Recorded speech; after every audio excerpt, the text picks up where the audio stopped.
श्री स्वामी समर्थ तुम्हा सर्वांचे आपल्या यूट्यूब चॅनलवरती मी अगदी मनापासून स्वागत करते। तुमच्या मनातील सर्व चांगल्या इच्छा स्वामी महाराज पूर्ण करोत हीच स्वामींच्या चरणी प्रार्थना करते आणि आजच्या व्हिडिओला सुरुवात करते। आजच्या व्हिडिओमध्ये आपण पाहणार आहोत ते म्हणजे वसुबारस आणि रमा एकादशी एकाच दिवशी आहे। तर या दिवशी आपल्याला कोणत्या भाज्या या घरामध्ये बनवायच्या नाहीत, तसेच कोणते पदार्थ आपल्याला या दिवशी चुकूनही खायचे नाहीत, त्याचप्रमाणे कोणत्या पदार्थांचा नैवेद्यामध्ये सुद्धा समावेश करायचा नाही। तर ही संपूर्ण माहिती आपण आजच्या या व्हिडिओमध्ये पाहणार आहोत, कारण काही ठराविक दिवस काही ठराविक तिथी अशा असतात की या दिवशी आपण काही पदार्थ खाणे हे वर्ज्य करायचे आहे। हीच माहिती आपण पाहणार आहोत, पण त्यापूर्वी तुम्ही जर चॅनलवरती नवीन असाल आणि पहिल्यांदाच माझे व्हिडिओ पाहत असाल तर चॅनलला सबस्क्राइब करा। व्हिडिओ माहिती पूर्ण वाटला तर व्हिडिओला लाईक करा।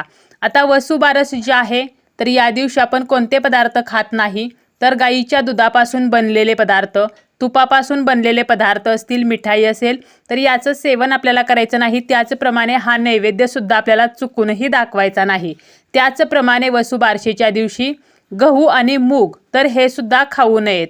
तळलेले पदार्थ खाणे सुद्धा आपल्याला टाळायचं आहे।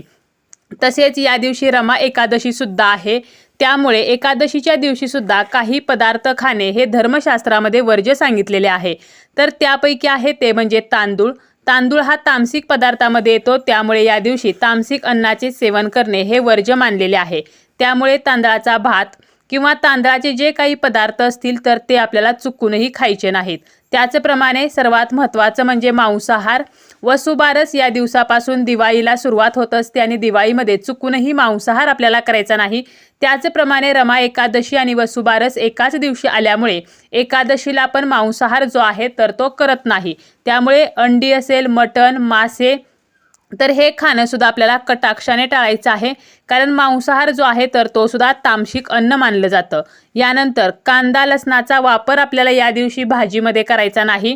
त्याचप्रमाणे मसालेदार तळलेले पदार्थ जे असतील तर हे सुद्धा खायचे नाहीत।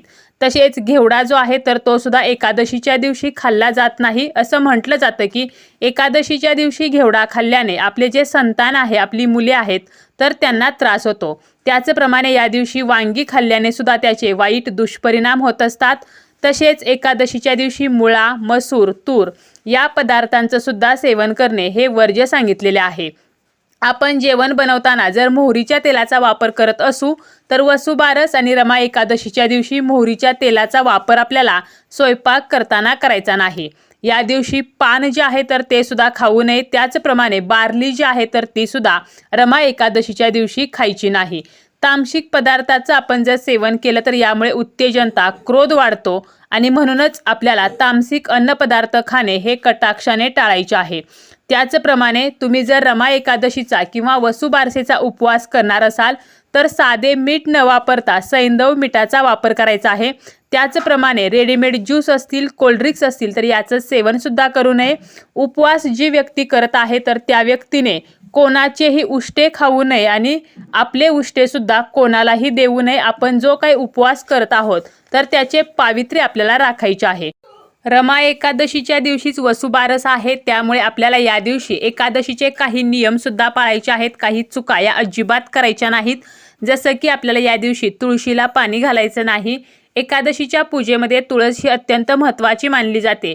तुळशीच्या पानाशिवाय श्रीहरी विष्णू नैवेद्य स्वीकारत नाहीत, परंतु आपल्याला या दिवशी मात्र तुळस जी आहे तर ती तोडायची नाही। तुळशीला आपल्याला स्पर्श सुद्धा करायचा नाही आणि पाणी सुद्धा घालायचे नाही, कारण एकादशीचं जे व्रत आहे तर ते व्रत तुळशी मातेचे सुद्धा असते आणि आपण जर तुळशीला जल अर्पण केले तर तुळशी मातेचे व्रत मोडल्याचे पाप जे आहे तर ते आपल्याला लागते आणि त्याचे परिणाम आपल्याला भोगावे लागतात।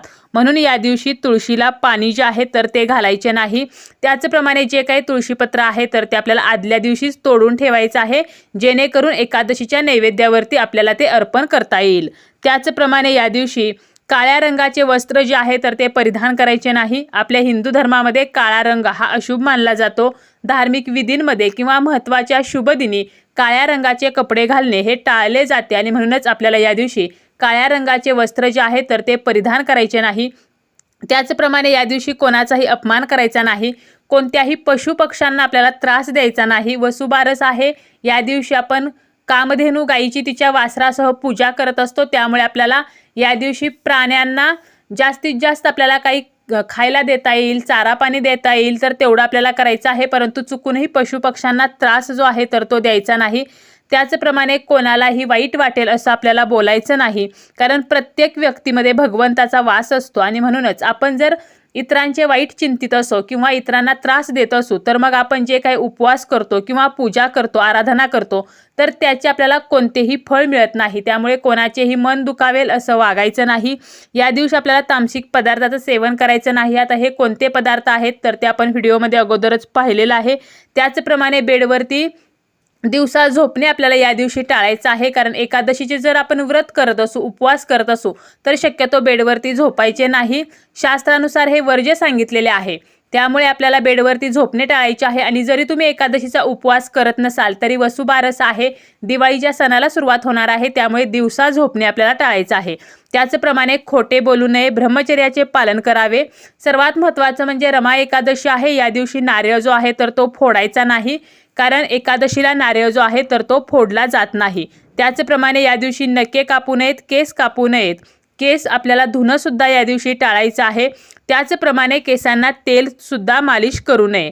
आपल्या घरामध्ये कलह, वादविवाद, कटकट, किरकिर तर या गोष्टी टाळायच्या आहेत, कारण जेव्हा आपण घरामध्ये कलह करतो त्यावेळेला नकारात्मक ऊर्जा जी आहे तर ती वाढते आणि नकारात्मक ऊर्जा वाढली की त्याचे जे दुष्परिणाम आहेत तर त्याला आपल्याला सामोरं जावं लागतं. म्हणून आपल्याला घरामधलं वातावरण सात्विक आणि प्रसन्न ठेवायचं आहे. चुकूनही घरामध्ये नकारात्मक वातावरण ठेवायचं नाही.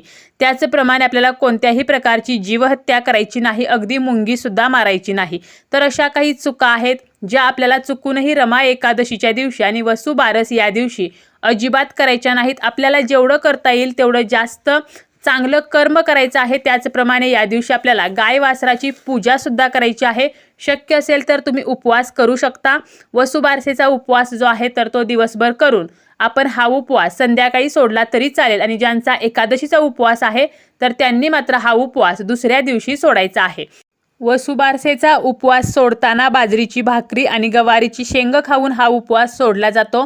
परंतु जर तुम्हाला बाजरीची भाकरी आणि गवारीची शेंग हे जेवण बनवणे जर तुम्हाला शक्य नसेल तर मग कोणतेही सात्विक अन्नपदार्थ खाऊन आपण हा उपवास सोडू शकतो.